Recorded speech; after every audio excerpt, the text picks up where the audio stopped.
PM Samuel Nayan గారిని కేరళ రాష్ట్రం నుండి దేవుడు ఆంధ్ర రాష్ట్రానికి వెళ్ళమని చెప్పారంట. సమూయేలు ఆంధ్రాకు వెళ్ళమని ప్రభు స్వరము వినబడిందంట.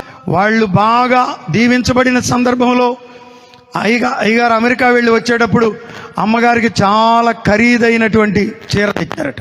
అమ్మగారు అన్నారంట, పెద్దమ్మగారు మేరీ శామ్యూల్ గారు అంటారు కదా, నేను జ్ఞాపకం చేస్తున్నాను, పిఎం శామ్యూల్ అయ్య గారి యొక్క జీవిత చరిత్ర సేవకులు కానీ విశ్వాసులు కానీ చదవండి, మీరు దేవుని కొరకు మండించబడతారు.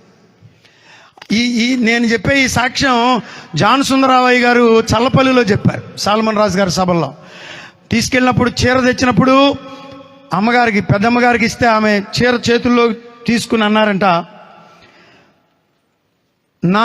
నా ఆర్థిక పరిస్థితి మారిందేమో కానీ నేను ప్రభువుతో చేసిన నిబంధన మారలేదని చెప్పారంట. చీర అక్కడ కట్టుకెళ్ళి అక్కడ పెట్టారంట పైన. దేవునికి స్తోత్రం.